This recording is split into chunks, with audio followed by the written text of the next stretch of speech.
అంతన్నారు ఇంతన్నారు, చివరికి చేతులు ఎత్తేశారు. బజ్ బాల్ ముందు మన బాల్ గింగిరాలు తిరిగింది. చేతుల్లోకి వచ్చిన మ్యాచ్ని చేజేతులా వదిలేసుకున్నారు. తొలి ఇన్నింగ్స్ లో 190 పరుగుల ఆధిక్యం.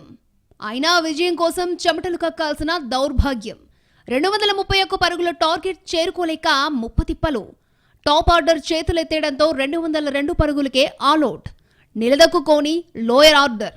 ఉప్పల్ వేదికగా జరిగిన మొదటి టెస్ట్లో భారత్పై ఇంగ్లాండ్ 28 పరుగుల తేడాతో విజయం సాధించింది. భారత టాప్ బ్యాటర్లు స్పిన్ కి దాసోహం కావడం అభిమానులను నిరాశకు గురిచేసింది. ఇంగ్లాండ్ అరంగేట్ర స్పిన్నర్ టామ్ హార్ట్లేకు వికెట్లు సమర్పించారు. రెండిన్నింగ్స్ లో కలిపి హార్ట్లే 7 వికెట్లు తీశాడు. రవీంద్ర జడేజా అనవసర పరుగుకు వెళ్లి వికెట్నిచ్చేశాడు.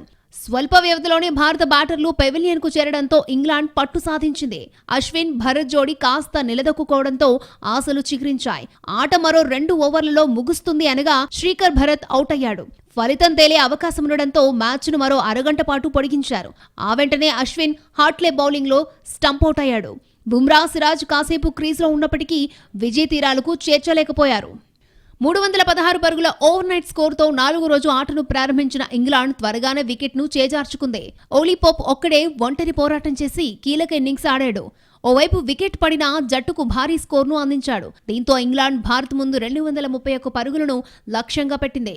ఇంగ్లాండ్తో 5 మ్యాచ్ల టెస్ట్ సిరీస్ను టీమిండియా ఓటమితో ఆరంభించింది. రెండో టెస్ట్ ఫిబ్రవరి 2 నుంచి విశాఖపట్నం వేదికగా జరగనుంది.